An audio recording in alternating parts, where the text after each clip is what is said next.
Half the country thinks that there is no connection, zero connection between Hunter Biden and his dad. How do you break through that? I don't buy that at all, Rob. I think they just hate Trump so much, and that they have to admit that they voted for this guy. What's up, everybody? Major Retired Richard Ojeda here, and by now the majority of people in America believe that President Biden had no business dealings with his son, Hunter Biden. Democrats especially say that if Hunter broke the law, he should pay for it. Democrats don't have a problem with Hunter Biden receiving accountability. James Comer has been saying that he has something big on the Bidens, but nothing has been brought forward to date. We have evidence in this sworn testimony that from a fellow Burisma board member that they were pressuring Hunter to immediately get on the phone with his father and get this stopped. Everything that Comer has defamed the president and his son with has turned out to be false allegations.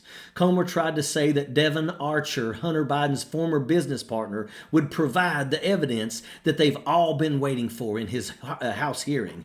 That allegation proved to be false and a humiliating response from Archer's lawyers.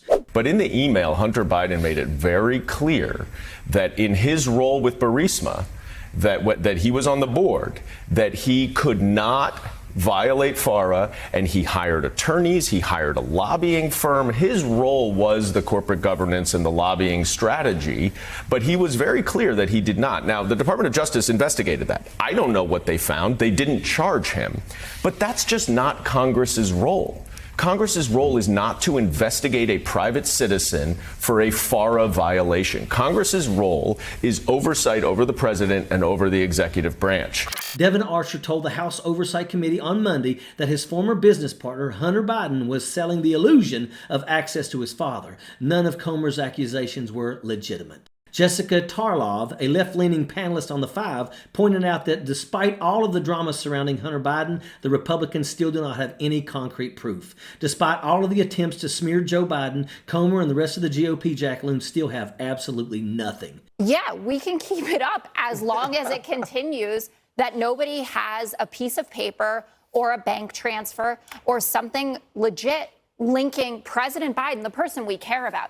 Everyone, I don't know a single Democrat who defends Hunter Biden or his character. I'm sure the same criticism would be lobbed, but it wouldn't get you to Joe Biden is a mob boss, and that's what Republicans want. I mean, Tom Emmer, who's the number 3 Republican, has already been on TV, says there's no piece of paper connecting them. Jim Jordan, who never met a microphone he didn't love, only said it was very productive.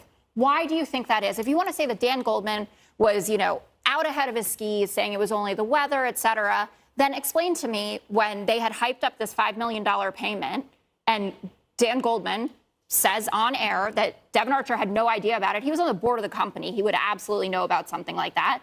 And that he may have been on the phone, but they didn't discuss his business dealings insofar as him being involved in them. That is just... But you're not going to... But look at it. One of the Five's MAGA-leaning hosts didn't agree with Tarlov and tried to say that Joe Biden gave the appearance of having done wrong. The rules keep changing each time they get proven wrong. They simply cannot admit that they were wrong and go to desperate measures to convince themselves that what they believe is true. If any of these MAGA morons admit that Donald Trump has played them, they admit that everything they stand for is a lie. They would rather double down on lies than admit that they were wrong. That's where their bravado comes in. They know they're liars deep down. There is no comparison between the Trumps and the Bidens. Donald Trump is a criminal, and he deserves everything that is coming his way. And that is an absolute fact. Sappers clear the way, airborne all the way.